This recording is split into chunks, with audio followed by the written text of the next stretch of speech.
Bien-aimés dans le Seigneur, bonjour, bonsoir, ça dépend de votre position géographique. Que Dieu vous bénisse.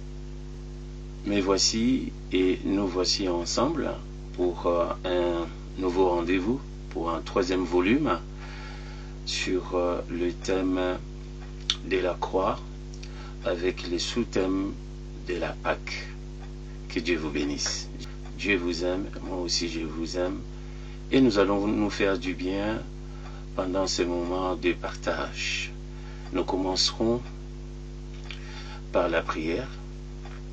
Père, bénis ton peuple, bénis mes auditeurs, bénis Seigneur ta créature et ton peuple. Merci pour la grâce, le privilège que tu nous donnes de pouvoir nous parler et le privilège que tu nous donnes aussi en nous donnant des oreilles de pouvoir entendre ta voix au travers de ton serviteur. Seigneur Saint-Esprit, merci de glorifier Christ, merci de libérer la parole de Dieu pour la compréhension de tous, pour le salut de tous, pour que toute personne soit éclairée concernant Dieu, concernant Jésus-Christ et concernant le royaume à venir. Je te remercie, Seigneur Saint-Esprit, tu déverses ton onction maintenant, pendant ces moments et dans cette émission, pour que l'onction enseigne, l'onction touche, l'onction libère. Et je te remercie, l'onction éclaire. Saint-Esprit, merci. C'est toi qui convaincs du péché, du jugement et de justice. Parle à nos cœurs maintenant au nom de Jésus. Amen.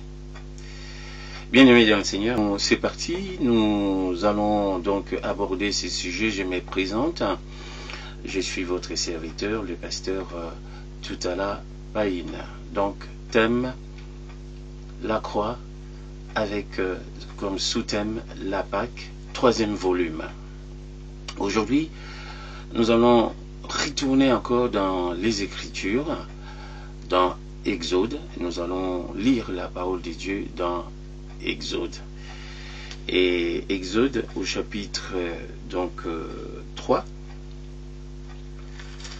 Et nous allons rentrer dans le vif du sujet. Nous savons que Dieu est venu pour délivrer son peuple qui était sous la servitude en Égypte. Et nous allons voir de quelle servitude il est venu libérer son peuple. Et nous allons voir encore en détail.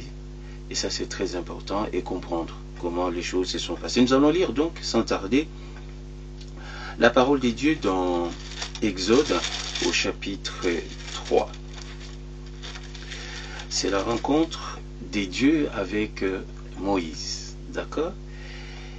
Donc, Moïse, dans le buisson ardent, sur le mont Horeb, et là, Dieu lui apparaît et il commence à lui parler. Quel privilège extraordinaire. Cela nous enseigne aussi que Dieu parle. Ok? Quand bien même nous ne le voyons pas, mais il parle et nous avons des oreilles pour entendre. Nous avons deux types d'oreilles, l'oreille physique et l'oreille spirituelle. Donc la douce petite voix de Dieu, ça s'est fait entendre. Dieu parle aussi au travers les Écritures. Donc voilà, nous allons déjà lire. L'Éternel parle à Moïse, donc à partir du verset 7, Exode 3. L'Éternel dit, « J'ai vu la souffrance de mon peuple qui est en Égypte, et j'ai entendu les cris que lui font pousser ses oppresseurs, car je connais ses douleurs. Je suis descendu pour les délivrer de la main des Égyptiens et pour les faire monter de ces pays dans un bon et vaste pays, dans un pays où coule le lait et le miel, dans les lieux qu'habitent les Cananéens, les Hétiens, les Amoréens, les Phérésiens, les Héviens et les Jébusiens. » Amen. Ici, nous allons parler de la délivrance, non seulement physique, beaucoup plus de la délivrance aussi spirituelle. C'est-à-dire que de la servitude spirituelle. Il y a eu, les enfants d'Israël sont sous la servitude physique, mais nous allons voir que la Pâque, c'est aussi la délivrance de la servitude spirituelle. Ok? Et on ne va pas lire l'histoire simplement de la sortie des enfants d'Israël comme ça, rapidos. Non, non, non, non, non, non. On va regarder en détail que Dieu a joué sur les deux cartes, physique et spirituelle. Dans 1 Corinthiens au chapitre 1er au verset 18, vous savez ce que Dieu dit concernant toujours la croix. J'aime bien lire les Écritures. Ici, le Seigneur dit ceci: car la prédication de la croix est une folie pour ceux qui périssent, mais pour nous qui sommes sauvés, elle est une puissance de Dieu. Et le verset 23 nous dit: nous prêchons Christ crucifié, scandale pour les Juifs et folie pour les païens, mais puissance des dieux et sagesse des dieux pour ceux qui sont appelés tant juifs que grecs. Car la folie des dieux est plus sage que les hommes, et la faiblesse des dieux est plus forte que les hommes. Alors, concernant la Pâque, qui est la délivrance des enfants d'Israël, la libération des enfants d'Israël de la servitude en Égypte par Moïse, nous verrons la Pâque aussi, au-delà de Moïse, au travers de Jésus-Christ, qui est la Pâque même pour nous, et comment aussi il nous a délivrés. Mais je voudrais, dans l'introduction, rappeler une seule chose. Dans Romains au chapitre 13, au verset 1 et 2, la Bible dit quelque chose ici, que toute autorité vient des dieux. Donc je lis cela, que toute autorité, que toute personne soit soumise aux autorités supérieures, car il n'y a point d'autorité qui ne vienne des dieux, et les autorités qui existent ont été instituées des dieux. C'est pourquoi celui qui s'oppose à l'autorité résiste à l'ordre que Dieu a établi, et ceux qui résistent attireront une condamnation sur eux-mêmes. Et puis, un jour, Jésus-Christ, pendant son ministère, dans Matthieu chapitre 6, verset 24, il va dire: nul ne peut servir deux maîtres. Ah tiens, c'est bizarre. Et donc, qu'est-ce qu'il dit? Pourquoi il dit ça? Nous allons voir. Nul ne peut servir deux maîtres. Matthieu au chapitre 6. Je vais vous le lire encore, très important, de parcourir les Écritures. Il dit ceci au verset 24: nul ne peut servir deux maîtres, car ou il haïra l'un et aimera l'autre, n'est-ce pas? Ou il s'attachera à l'un et méprisera l'autre. Vous ne pouvez servir Dieu et maman. Oh, pourquoi Jésus-Christ parle de deux maîtres? Nul ne peut servir deux maîtres. Donc, il attire notre attention que tout homme dans ce monde est au service absolument d'un maître. Alléluia, deux maîtres. C'est l'un ou l'autre. Donc, il y a l'existence de deux maîtres dans le monde qui dirigent l'homme. Et l'homme est au service d'un maître. Voyez-vous? Alors pourquoi cela? C'est parce qu'il faut comprendre qu'à la création, c'est Dieu qui a créé l'homme. Dieu a créé le monde, l'humanité, les cieux et la terre, et tout ce qu'il renferme, que ce soit dans les cieux comme sur la terre. L'homme a été le dernier à être créé. L'homme a été le dernier à être créé. Même les animaux, les poissons, les mouches ont été créés avant l'homme. Et quand il va former, donner un corps physique à l'homme, l'homme est créé aussi spirituellement, n'est-ce pas? Il est le fruit de la création des dieux.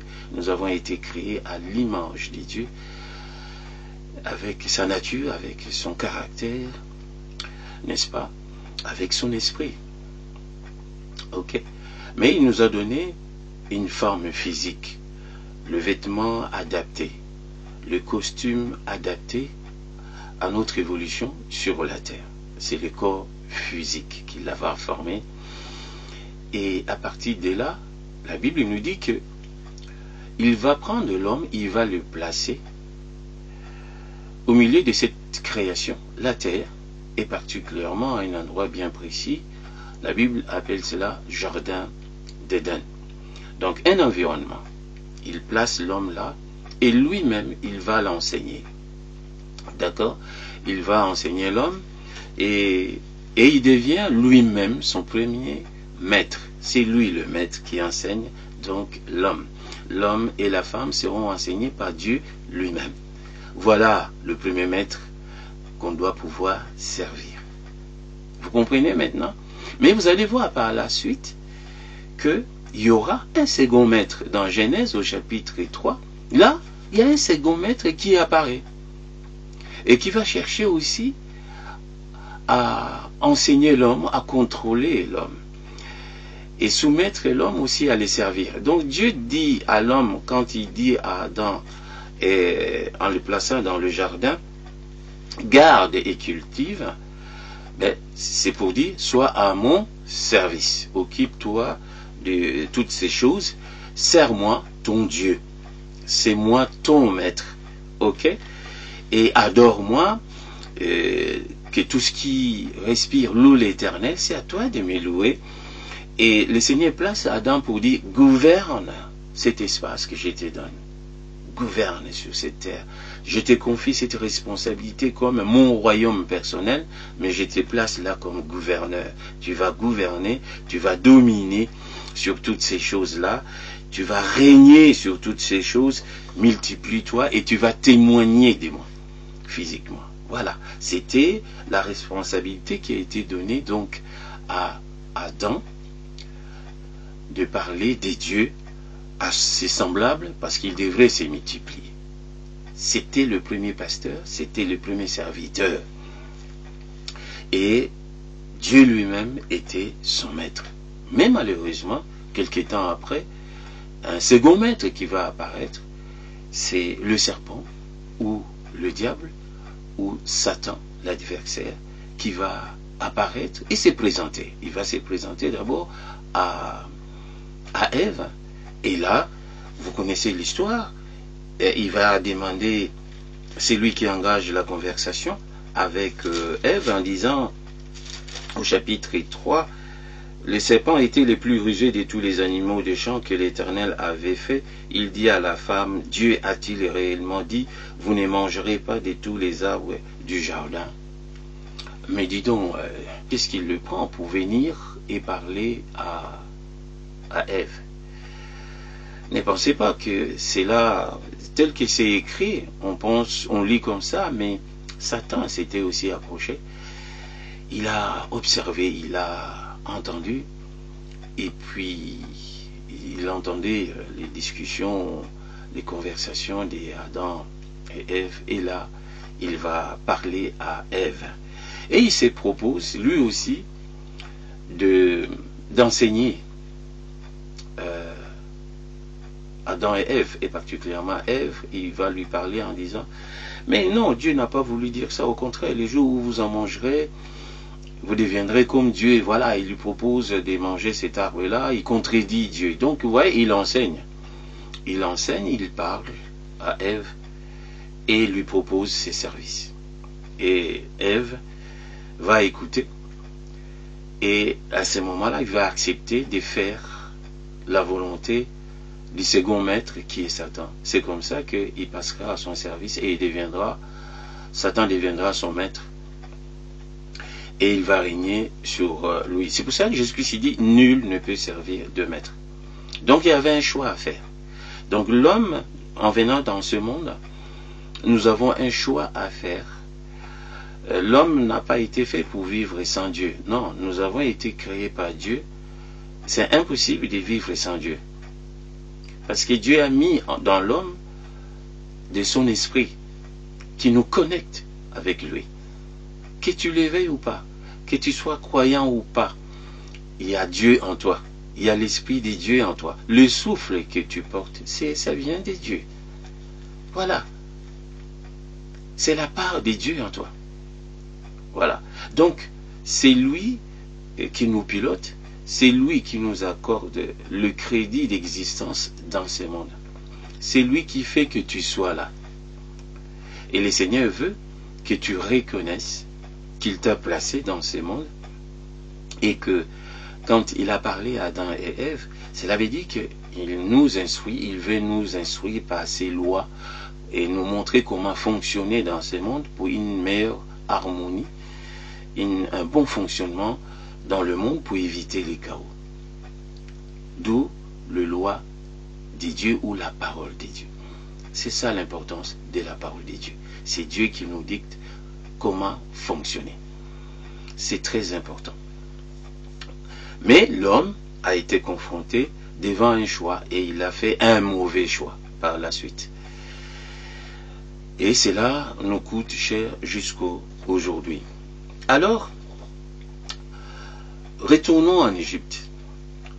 Dieu a dit à Moïse, j'ai entendu les cris, j'ai vu la souffrance des enfants d'Israël, et il dit qu'il est descendu pour le délivrer.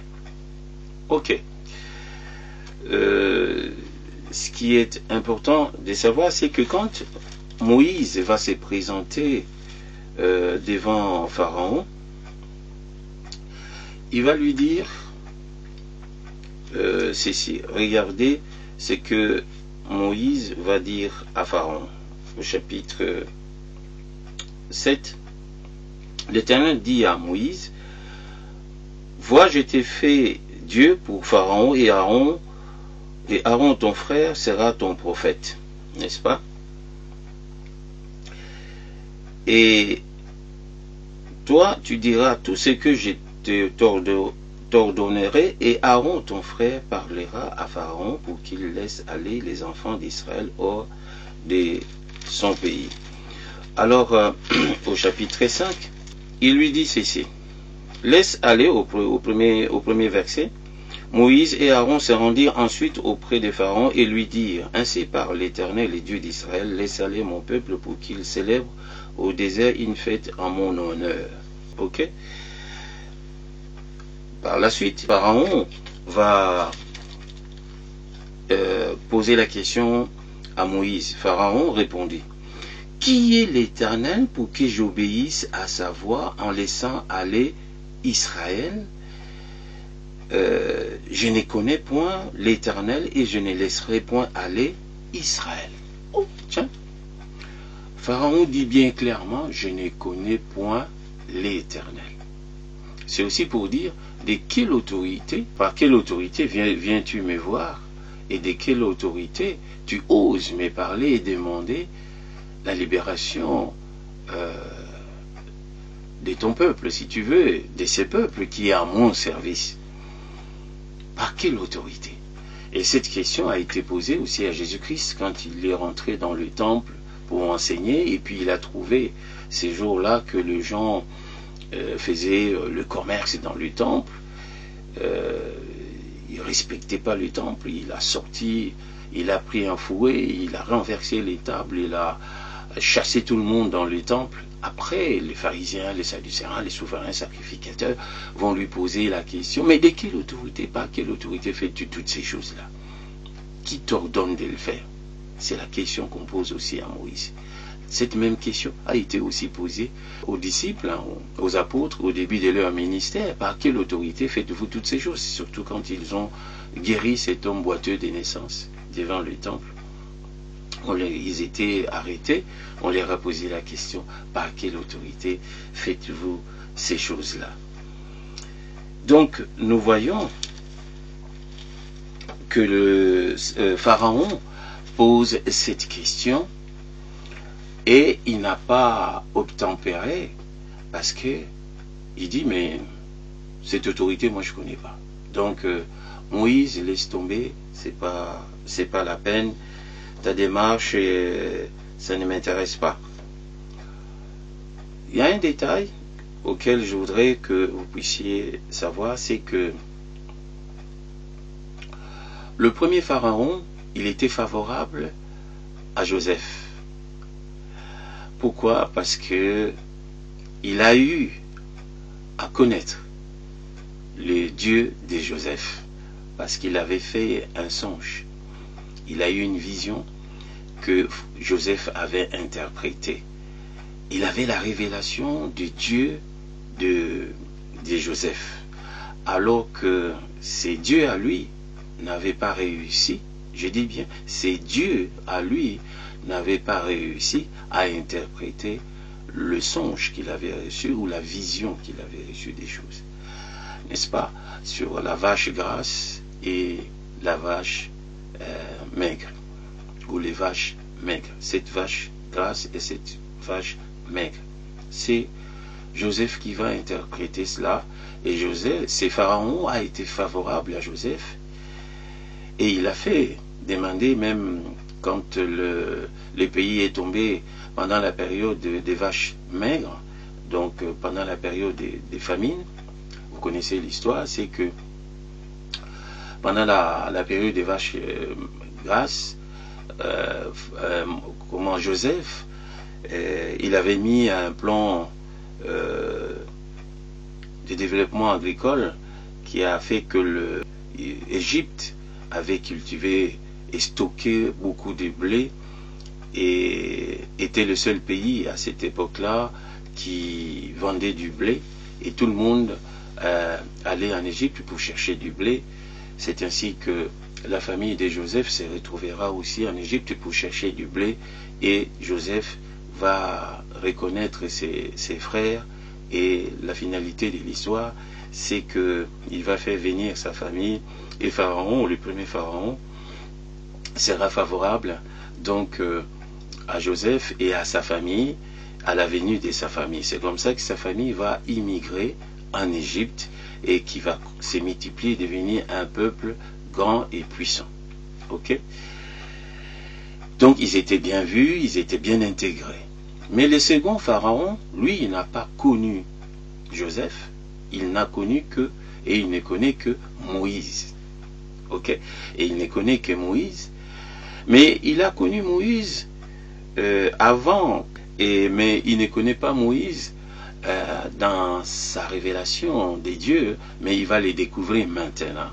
Mais alors, qu'est-ce qui va se passer? C'est que Moïse, il va parler à Pharaon, mais Pharaon, il n'est pas tout à fait d'accord avec Moïse. Il dit, mais quel miracle fais-tu pour me convaincre que tu as Dieu avec toi, l'Éternel avec toi, et que je puisse lui obéir? Voyez-vous? Alors cela nous amène à lire dans Exode au chapitre 7 ce qui va se passer, pour nous montrer que la délivrance que Dieu est venu opérer dans la Pâque n'est pas que physique, mais aussi spirituelle. Regardez à partir Exode 7, à partir du verset 8. L'Éternel dit à Moïse et à Aaron, si Pharaon vous parle et vous dit faites un miracle, tu diras à Aaron, prends ta verge et jette-la devant Pharaon. Elle deviendra un serpent. Moïse et Aaron allèrent auprès des Pharaons et ils firent ce que l'Éternel avait ordonné. N'est-ce pas? Aaron jeta sa verge devant Pharaon et devant ses serviteurs, et elle devint un serpent. Mais Pharaon appela des sages, écoutez bien, verset 11. Mais Pharaon appela des sages et des enchanteurs et les magiciens d'Égypte, eux aussi en firent autant par leur enchantement. Ils jetèrent tous leurs verges et elles devinrent des serpents. Et la verge d'Aaron engloutit leurs verges. Le cœur des pharaons s'endurcit et n'écouta point Moïse et Aaron selon ce que l'Éternel avait dit. Voilà, c'est la révélation de quelque chose, c'est-à-dire le côté spirituel qui dirige et sur lesquels s'appuie Pharaon, une autre puissance. Voilà. Moïse s'appuie sur la puissance des dieux qui se révèle au travers ses miracles.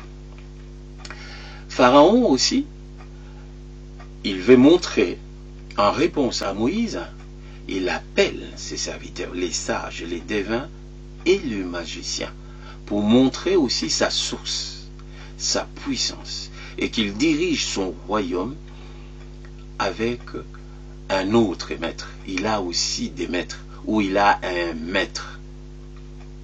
Et dans ces maîtres-là, on voit que ces maîtres a des serviteurs. Il se manifeste au travers de ses serviteurs, les sages, la Bible dit, les sages, les enchanteurs et les magiciens.